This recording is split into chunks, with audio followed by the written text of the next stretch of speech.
Welcome everyone to our daily session during Passover. I thought it would be interesting to communicate with everyone during the week of Passover because there's so much going on Passover, so many symbols and so much meaning that it's hard to incorporate it all into one session. We did that. We did a Passover Seder, but when I was done, I realized I forgot so much, or I left out so much, or I couldn't include so much because it would have gone on too long. It was already pretty darn long, but there's just so much more in Passover. So there's lots to discuss. So today I thought I'd look into what we refer to as the four sons. That's been updated now. Usually it's referred to as the four children. As you might recall, there's the wise son, the wicked son, simple son, and there is the one who is unable to ask. So we could update that today in that when you're dealing with the coronavirus, you have the wise and the discerning one who are healthcare professionals and others who step forward and volunteer to help out. You got the wicked one who couldn't care less about protecting other people and just has no interest in trying to be civically responsible. And then you have the simple son. These are the ones who don't really know much about what's going on, and we have to help them to understand. And the one who are unable to ask is the children, the little kids, and we have to try to educate them throughout all this and protect them from harm. But I think there's another way of looking at this as we look into the future of humanity and see in this auspicious year of 2020, trying to look ahead. These four children might have something that they can offer us.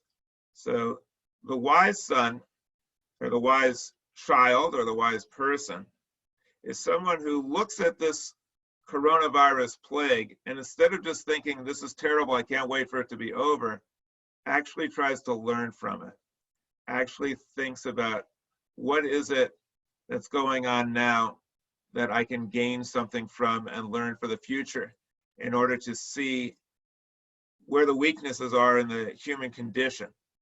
And so some of us take this opportunity to try to learn things like we have a lot of free time now, a lot of time in our home, so we read, or we watch educational things on TV, or we share things with other people and try to take this time to educate ourselves. But I mean, if you look at the plague, you'll see that it exposes a lot of weaknesses in our society. We're starting to realize now that everybody needs access to health care. So the government's saying, okay, we're going to make healthcare available for people if they're suffering some kind of illness from the coronavirus and they need to get medical care. We're going to get them testing. And then the government had to be coerced and say, okay, we're going to help them to get treated also. We'll cover the treatment. But my question is, okay, what happens if somebody has some illness other than the coronavirus? What if they go into the hospital and it's not the coronavirus, it's something else, a heart problem or diabetes or cancer? What do we do about them? Do we say, hey, sorry, if it's coronavirus related, you're good, we'll take care of it. But the other stuff, I don't think so. It's starting to bring out the fact that a universal global health care plan is very, very important. And I think even Biden is starting to pick up on that. And I am reminded of George Bernard Shaw, who's running for office in England, and he recommended baths for all the poor people. And they said, "Why do you want a bath for all the poor people? How does that help you?" He's "Why do you want to help them?" He says, "It's not to help them; it's also to help me." You see, if everybody's taking a bath, it helps us, and if everybody has access to hygiene and to health care, it helps us. And if we have people who don't have access to healthcare, we're finding out now from the virus, the coronavirus, it affects us. If they're going to get contaminated, it's going to come back to us. And similarly, with other diseases and other maladies, if we have an underclass of people who don't have access to healthcare, it affects all of our society. We shouldn't have to depend on our own self-interest and think, well, it's going to affect me, so therefore I care. We should care as Jews that if anybody has lack of access to healthcare, that bothers us. And in Jewish society in the past, they made sure that everybody is protected. So the wise person looks at this situation and sees beyond what's going on now. Most people are so overwhelmed. This is all they can figure. They can't think in terms of, well, what else? It's kind of like when Pharaoh was going through all the plagues, and one hit after another, and each one was horrible. He wasn't really thinking about what's the next one. He was just thinking, this one is horrible. This one is terrible. How am I going to deal with this? He wasn't really thinking, what's next? So we need to think about what's next, because I think what this plague is bringing out is that our society is a little more fragile than we thought. We kind of figured that everything would just roll along smoothly. We'll always have something to eat. We'll always be able to go out. We'll always be able to have things go on as normal. This virus is making us realize that there's threats out there that are not going to pay attention to our desire to live a normal life. The virus doesn't really care how well we're out of work. It could be that it'll be for another week or 2 weeks or a month. It might be for another year. The virus doesn't care. There's problems out there that don't really care about what's comfortable for us or not.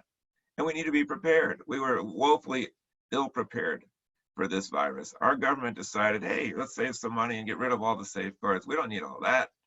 And it doomed us. So we need to be prepared. And we need to be prepared to work with the other countries of the world. We can't blow them off and speak to them in disrespectful ways and say that we don't want to be part of the global community. This is a very short-sighted way of looking at things. The coronavirus makes us realize that we got to work with other people in other countries. We certainly need to do so with climate change, but there's so many other problems out there. There's nuclear weapons and religious hatred and poverty. Maybe if we're wise, we'll use this as a learning experience. What does the wicked son do? The wicked son excludes himself from the household of Israel. What mean ye by all these practices? And so when we exclude ourselves from the world community and say, hey, this is a problem in China or in Italy, it doesn't affect us. And good luck, guys. When we exclude ourselves from the world community, this is the definition of wickedness. In the Jewish community, it was like somebody who doesn't participate in Jewish affairs. That's true. But our world is much smaller now. We now have to realize that we're part of a global community. And so to be wicked is to say America first. We're only interested in ourselves, and we're not really paying attention to what's going on somewhere else. It's not only wicked, it's ignorant and it's foolhardy. The simple son or the simple child is the one who's very easily misled by what's going on in the world today. There's just so much fake news and falsehood going on by people who are unscrupulous. They promote false agendas, and nobody's immune from it. No party's immune from it. No group is immune from it. There's agendas, people trying to push their way of thinking. And to those who are simple, who can't discern, they fall for it. And so we are now seeing ourselves besieged by the armies of the absurd and the battalions of the brainwashed. And we see people who are misled and duped in all different directions. We really need a return to reason and to rational thought. And some people think that we shouldn't get involved and we shouldn't criticize. But one of my heroes, Christopher Hitchens, who was born around this time, he passed away too soon. He insulted and offended many people, but he spoke the truth in a powerful way, an engaging way, and he opened up people's eyes. We need not to be so afraid to speak the truth as we see it and to engage in dialogue. We tend not to want to talk to someone who disagrees with us because it makes them uncomfortable. And so we retreat into our safe zone, and everybody's isolated, not just quarantined physically, but psychologically quarantined. So they're only dealing with people who think like they do, and we don't want to invade their space. And sometimes reality and democracy gets a little messy, and sometimes we have to confront. I know the difficulty of doing that. I've faced many people who get very, very upset and very angry with me, and I don't particularly enjoy it, but I don't shy away from it. I think as Jews, we're called upon to speak out and to speak up as Moses did. The one who's unable to ask These future generations, our children, they're suffering grievously because of what we're doing right now and because of what we're not doing. We're just sitting back and watching things deteriorate, and we have to do everything we can to protect them. There's a lot to do, and it seems discouraging, it seems overwhelming, but we have no choice. We can't retreat. You know, many religions, they go on a retreat. The ministers go off on a retreat. I've often said, we Jews, we don't have a retreat. We don't retreat. We move forward. We challenge. We don't give up. We have an indomitable spirit. So let us not retreat. Let us be, let us recharge our batteries. We do it every week with Shabbat.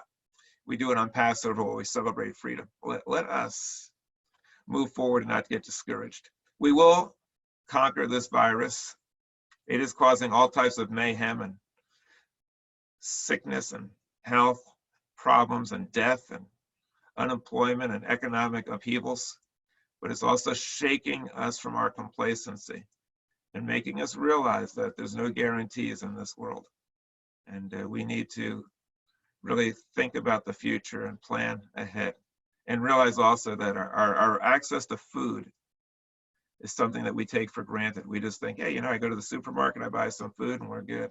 We can't destroy our farmland. We can't destroy what's really important. What's really important in our society is not all of our fancy, you know, workers who are doing high level stuff. It's the people who are doing the basic necessities, serving our basic necessities.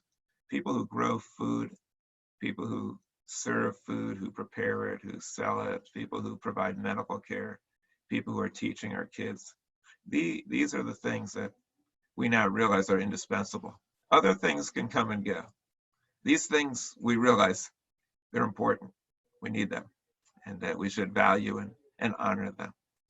That I'm having an interfaith dialogue tomorrow at 5. I think it's very important for the religions of the world to unite and to try to inspire people from a united voice. And so I'll be doing that tomorrow night, 5 o'clock. I invite you to join with me. I did write an article today for the Jewish Journal. It's set to be in print in about 10 days, but that really doesn't matter anymore because I don't think anybody's reading the print paper because they're usually distributed out of our synagogues and out of our restaurants, out of the Jewish restaurants. So they're seeing it online. I'm told a lot of people have seen it already. This is very controversial, very hard hitting, but I was limited in space.